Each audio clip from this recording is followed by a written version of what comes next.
dia, irmãos e irmãs, graça e paz. Sejam bem-vindos a mais um estudo da nossa EBD aqui através do canal do YouTube. Hoje tenho o prazer de compartilhar esse estudo com o nosso irmão Samuel Walker. Bem-vindo, Samuel. Obrigado.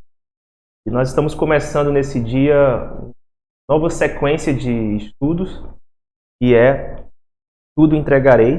Estamos usando um novo material, tanto vocês aqui do canal que acompanham, quanto os irmãos que participam presencialmente nas nossas aulas, vão estar estudando essa nova literatura, que, se Deus permitir, teremos estudos até o mês de dezembro. Então, nosso ano letivo aqui, nossa Escola Bíblica Dominical. Mas antes de a gente começar o nosso estudo, nós vamos ter uma palavra de oração. Eu vou pedir ao Samuel para em oração, pedindo que Deus possa abençoar esse tempo, que seja proveitoso, edificante para a sua vida, para as nossas vidas também. Bom dia a todos. Oremos ao Senhor então. Pai, nós te agradecemos a oportunidade de estarmos aqui, aprendendo mais de Ti. Agradecemos, Senhor Deus, porque a vontade aqui que conseguimos a conhecer a Ti. Santo Espírito, venha, Senhor Deus, abençoar a coração para ver as maravilhas da Tua lei, Senhor. E essa boa semente, que é a Tua palavra, que é o Teu Evangelho, que é o Teu ensino, possa frutificar em nossos corações uma boa terra. Tanto nós aqui, quanto aqueles que estão nos assistindo, aqueles que irão nos assistir, Senhor. Tu venhas abençoando com graça, amor e misericórdia. É o que oramos, Senhor Deus, confiando em Tua graça, em Teu amor para conosco. Em nome do nosso Cristo. Bem, você pode aproveitar a aula de hoje para colocar aí nos comentários, o que chamou sua atenção na nossa temática anterior, que foi sobre a doutrina da Bíblia. Nós passamos alguns meses estudando sobre o tema Examinai as Escrituras, então se alguma coisa chamou a sua atenção, contribuiu assim de forma impactante para a sua vida, naquela sequência de estudos sobre as Escrituras, você pode deixar aí nos comentários, vai nos ajudar a ter um feedback, dos nossos encontros aqui, da nossa aula online. E hoje, começando então a nova temática, Tudo Entregarei, nós vamos pensar sobre o tema equilíbrio ou dedicação. E o nosso texto básico, ponto de partida, está lá no Evangelho de Jesus, segundo escreveu Lucas, o capítulo 14, verso 33. Você pode tomar a sua Bíblia. Vou pedir para Samuel possa nos auxiliar nessa leitura. Lucas 14, 33. Lucas 14, 33.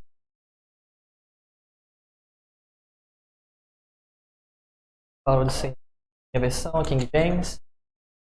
Assim, portanto, todo aquele que dentre vós e não renunciar a tudo quanto de mais estimado possui, não pode ser meu discípulo. Bem, nós temos aqui, então, nessa passagem, o convite que Jesus faz. Ele, na verdade, está estabelecendo o critério para aqueles que desejam segui-lo. Então não tem como a gente nós respondermos a esse chamado de Jesus de uma forma parcial ou com uma porcentagem X, se não uma entrega total. Essa é a nossa proposta do estudo de hoje. E aí o autor da revista ele nos diz o seguinte: nós precisamos entender de maneira consciente o que as palavras compromisso e profundidade representam para nós, principalmente quando aplicadas à vida cristã, vida espiritual. E aí ele continua citando o seguinte: nós não podemos começar a estudar essa série de lições tão significativas à vida cristã sem entender que precisamos seguir o Senhor sem olhar para trás. Então, atender esse chamado de Jesus, aqui que ele fala em Lucas 14, 33, é um chamado ao compromisso. Tem como a gente dizer sim a esse chamado e fazer isso de forma incompleta, pela metade. Então, isso é a questão do compromisso que está dentro desse chamado de Jesus. Outra coisa também envolve o conhecimento dele. Jesus está chamando para a gente andar com ele. Jesus não está chamando pessoas para serem religiosas, porque se fosse assim não faria sentido. Nos seus dias, lá no século I, na Palestina do primeiro século, já havia uma série de religiosos e bem organizado, havia uma religião organizada, e Jesus não tinha a intenção de formar grupos de alunos da religião, mas pessoas que conheceriam ao Pai através da vida do Filho. Então isso aqui envolve a questão do relacionamento. Esse conhecer a Deus, ele é relacional, e nesse sentido, quando a gente vai conhecendo a Ele, a gente vai orando a Ele, meditando na palavra que Ele revelou a nós, e na dependência do Espírito Santo a gente tem então aqui a profundidade, compromisso, uma entrega total a Jesus, e a profundidade, um relacionamento que é dinâmico e se dá na dependência do Espírito. Eu queria deixar o professor Samuel fazer suas considerações na abertura aqui, desse nosso estudo. Interessante. Versículo 33, quando nós texto, acho que uma levanta a respeito dessa decisão, compromisso de não ser feito de forma negligente.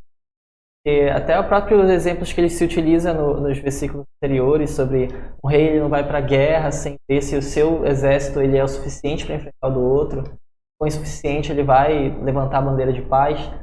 Ele está se utilizando dessa linguagem, dessas metáforas, dessas ilustrações para demonstrar o quão importante, o quão urgente, o quão essencial é essa decisão de segui-lo. Nós vemos lá no começo desse discurso ele falando que quem ama mais o Pai, mais do que a mim, não é digno de mim. Isso, se um homem falasse isso normalmente, seria uma loucura, seria algo completamente egoísta. Só que não é um simples homem que está falando isso, não é mais um homem que tem qualidades, não, é o próprio Deus, Senhor dos Exércitos, o Rei da Glória que fala isso. Então ele tem toda a autoridade de requerer a si esse tipo de fidelidade, esse tipo de compromisso.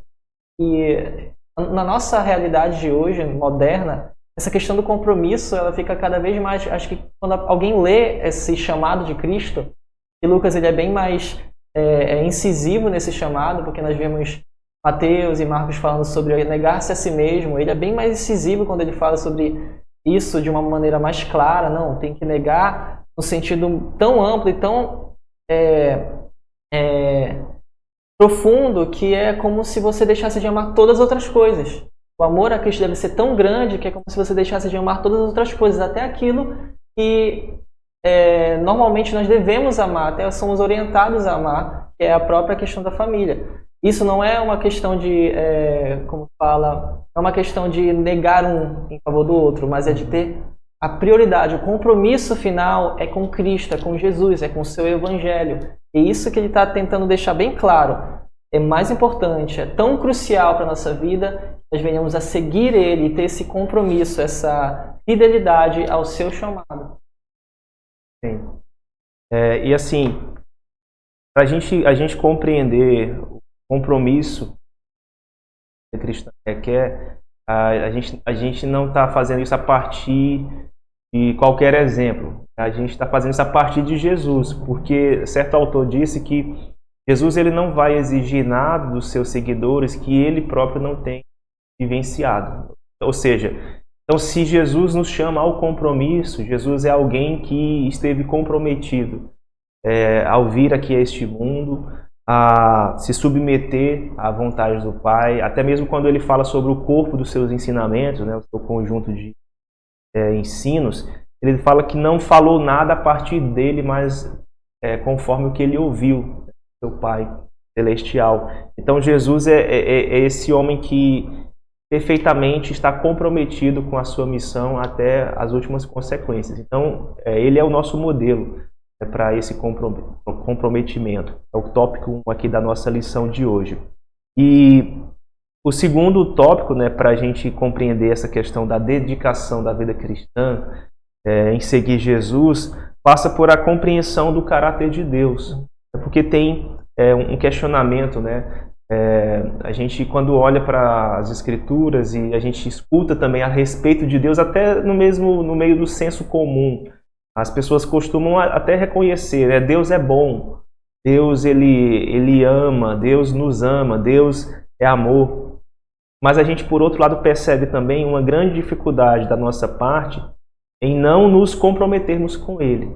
Então, por quais razões, muitas vezes, nós não estamos, embora sabendo algumas coisas sobre Deus, ao mesmo tempo a gente tem uma grande dificuldade em nos comprometer com Ele.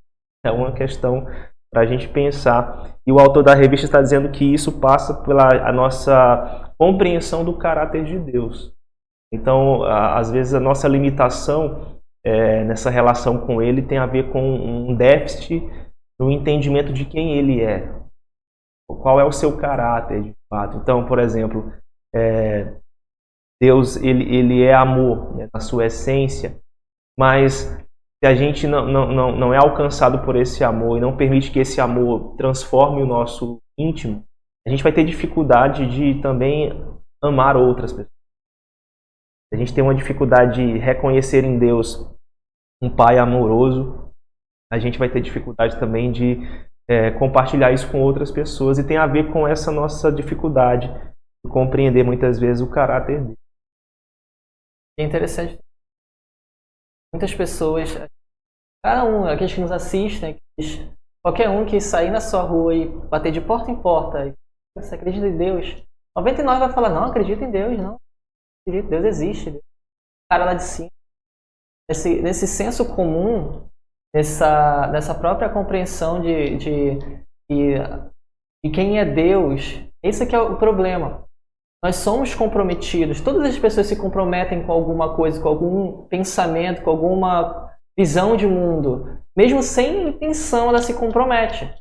E essa questão de não conhecer a Deus, ela vai estar se comprometendo a outra coisa que não é o Deus, revelado nas Escrituras. O Martim Lutero que fala, o homem ele é o cavalo ou o homem é uma mula, né? Sobre ele, ou então Deus, ou então Satanás. Nós vamos nos comprometer, nós vamos servir a alguma coisa, querendo nós ou não, seja a Deus, seja ao dinheiro, seja a Satanás, seja a nós mesmos. E quando nós falamos sobre Deus, sobre o comprometimento, sobre o conhecimento, tem um pastor chamado Paul Washer, ele fala que um dia foram argumentar para ele, olha, pregue sobre o caráter de Deus na minha igreja. Ele era bem conhecido, tem uma série de mensagens sobre o caráter de Deus. Ele falou, você quer que eu pregue sobre o caráter de Deus na sua igreja? E não quero, eu quero. Ele falou, não, isso vai ser um problema. E por que um problema? Você vai falar sobre o caráter de Deus. Quando eu começar a pregar sobre o caráter de Deus aqui, aqueles dos mais fiéis e mais antigos membros da sua igreja vão se levantar e vão falar, esse não é o meu Deus. Isso é muito relacionado à compreensão de quem é esse nosso Deus a quem nós adoramos. Jesus ele foi para um povo que era seu, mas aqueles que eram seu não o receberam. E tinha pessoas que deveriam saber que Jesus era o Messias, eram aqueles que conheciam as Escrituras. Mas foram esses que chegaram lá e comentaram todo o plano para que Jesus fosse morto. Então é uma realidade que nós precisamos nos levantar e pensar e parar e falar a quem eu estou adorando, a quem eu estou servindo, com quem estou me comprometendo. Com o Deus revelado nas Escrituras ou com o Deus que eu criei no meu próprio coração. Exatamente. Então, se a gente não compreende de fato esse caráter de Deus, né, que revela na Escritura, isso vai afetar diretamente a vida como um todo, né? Nossa percepção de quem é o próprio Deus, é o Deus que a Bíblia revela ou é um Deus que eu fabriquei a minha imagem, a minha semelhança. Isso vai limitar também a cada área em que eu estarei envolvido na existência. Talvez um exemplo bem significativo desse problema seja o que aconteceu com o profeta Jonas, né? O autor da revista ele faz esse destaque. Jonas ele conhecia Deus. Quando ele é interrogado lá no barco na hora da tempestade, as pessoas estão querendo saber quem é você, né? Não, eu sou hebreu e adoro o Deus vivo. E só que Jonas estava fugindo de uma missão que o próprio Deus havia dado a ele, que era pregar para os ninivitas, né? Ia trazer juízo, e Jonas ele se recusa a obedecer a essa ordem de Deus. E essa sua recusa, ao longo do livro a gente vai observando, tem a ver com um problema da compreensão do caráter de Deus. Embora conhecendo a Deus, né, o Deus vivo, o Deus de Israel, Criador de todas as coisas, Jonas tem uma dificuldade quanto ao aspecto da compaixão. Porque uma das coisas que motiva Jonas a não ir a Nínive é o seu orgulho nacionalista. Né? Aquelas pessoas eram conhecidas por trucidar seus inimigos, e Jonas talvez cresceu ali sobre aquela sombra daquele medo, né, de que em algum momento aquele povo cruel poderia bater à sua porta e aniquilar o seu povo, a sua família. Então eu não vou pregar para esse povo. Pode ter misericórdia deles. Eu não vou ter misericórdia desse povo. Então, assim, a história de Jonas, né, para a gente fechar aqui essa parte, ela é uma história em que Deus está alcançando os ninivitas, mas também está alcançando o seu profeta. Né? Trabalho ali simultâneo. Deus está tratando o coração do profeta, mas Deus também está interessado naquelas pessoas que estão perdidas na grande cidade de Nínive. Tem a ver com um problema da nossa compreensão do caráter de Deus. E o nosso terceiro ponto aqui da nossa lição é a respeito da sobriedade, né, no relacionamento com Deus. O autor da revista diz o seguinte: devemos notar que a ideia de uma fé lúcida, como nos ensina Romanos 12:2, né, sobre o culto racional, Paulo enfatiza à igreja que a fé não é um passo no escuro, mas um envolvimento pessoal com o Senhor. É dentro dessa perspectiva, então, que nós devemos ler, né, o capítulo 11 de Hebreus, quando ele vai falar sobre o caráter da fé, né, a fé é a certeza das coisas que nós não vemos, a convicção de fatos, né, que nós esperamos. E aí ele vai trazer uma sequência de exemplos de pessoas que na história bíblica viveram e morreram pela fé.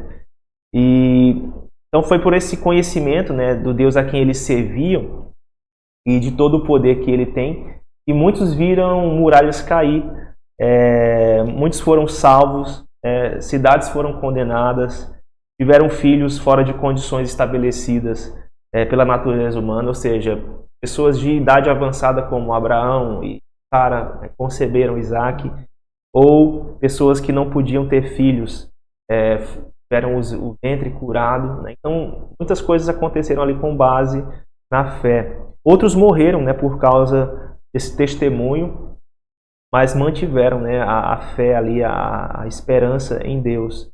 E tem uma coisa que é interessante sobre essa sobriedade, esse equilíbrio aqui na relação com Deus, é o que o Philip Yancey, né, um autor norte-americano, ele diz sobre a vida do Jó, né, a vida de Jó e o seu problema do sofrimento.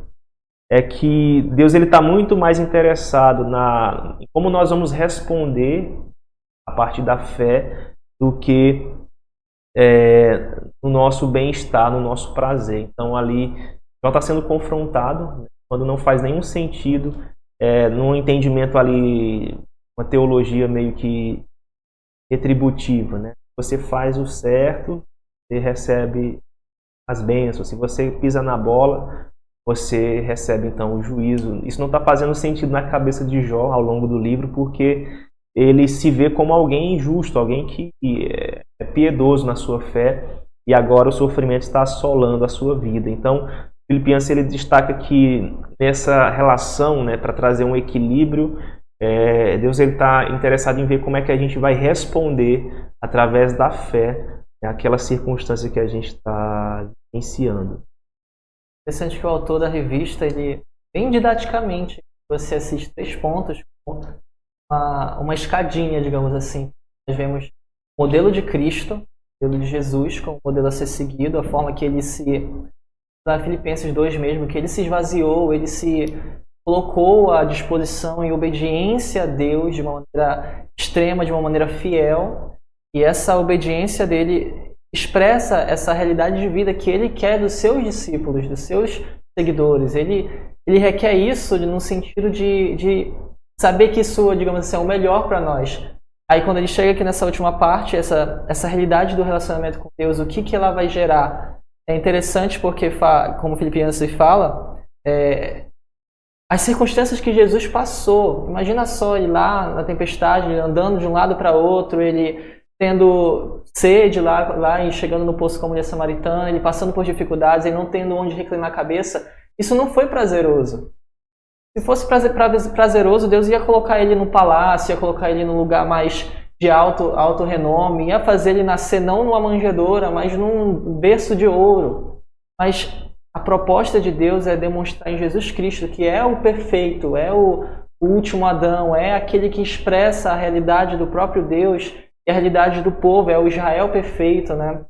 Como diz a palavra, é o Rei da Glória, é expressar nele a realidade dos filhos. É como Paulo fala, quem quiser seguir piamente a Cristo, esse será perseguido, esse sofrerá as consequências disso. E quando ele fala disso, interessante, porque em Hebreus fala que Cristo ele padeceu tudo o que padeceu por uma alegria que havia de vir. E essa a válvula propulsora do cristão, deve ser o nosso desejo, a nossa ânsia. As dificuldades, como Paulo fala também, a nossa leve e momentânea situação reserva para nós um eterno peso de glória. As nossas dificuldades, o nosso desprazer neste mundo, seja por causa do pecado, seja por causa das dificuldades que se levantam, seja por causa de qualquer coisa, perseguição até mesmo. Esses desprazeres não é o fim.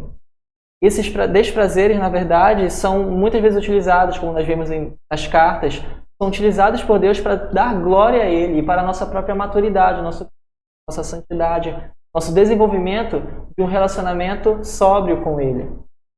Querendo ou não, quando nós vemos à luz da palavra, a sobriedade, o relacionamento saudável com Deus, muitas vezes ele só é construído através de dificuldades. E a gente só sabe se nós estamos com um relacionamento saudável, na verdade, passarmos por dificuldades. É aí que nosso coração vai ser revelado onde está firmado.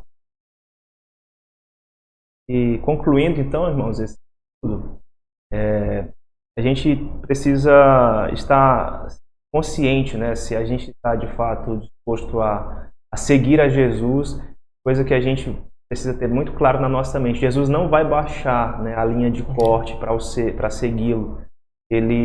Uma coisa que a gente não pode fazer é seguir a Jesus do nosso jeito. A gente vê isso acontecendo no Evangelho, né? Senhor, deixa primeiro eu ir, me despedir dos meus pais. Jesus vai falando que aqueles que colocam, né, a mão no arado, ele não pode olhar para trás, porque se isso acontecer, essa pessoa não é digna dele. Então, é importante bater nessa tecla, porque a gente é uma geração, uma sociedade que a gente tem tido dificuldade com a ideia de compromisso. A gente tem, por exemplo, na questão do casamento, hoje os jovens estão deixando para mais tarde, cada vez mais, quando querem casar, né? Muitas vezes tem aquela ideia assim, vamos fazer um test drive, a gente se junta e se der certo a gente casa, como se, né, esse juntar não fosse um compromisso. Então a gente está num tempo que as pessoas têm dificuldade nessa questão de se comprometer, mas Jesus ele não vai baixar, né, o nível no sentido de você pode fazer do seu jeito que está tudo certo. Não, ele vai continuar dizendo que existe um grande preço, que há uma cruz para carregar, há um caminho estreito para a gente trilhar. E eu concluo a minha fala com uma seguinte pergunta, né, com a seguinte pergunta: como posso medir a minha dedicação ao Senhor? Será que eu tenho agido por conveniência ou por consciência de que Ele de fato é Ele a quem eu chamo de Senhor? Eu estou entendendo quem Ele é de fato? Tenho compreendido, né, o caráter de Deus a partir dessa relação e desse caminhar? E se isso tem me trazido para um lugar de sobriedade, de equilíbrio em relação ao que eu experimento nessa vida. Então, que o Senhor possa nos abençoar nesse início de caminhada, nessa sequência, nessa série de reflexões cujo tema é Tudo Entregarei. Que eu e você aprendamos a cada dia a entregar tudo, né? Reservas, e porque o Filho de Deus, ele se entregou por completo. Deus, quando decidiu intervir na história, ele não nos mandou sobras, ele não nos mandou migalhas, ele nos deu o que é mais precioso, que é o próprio Filho. Deus te abençoe. Nos encontramos na próxima lição.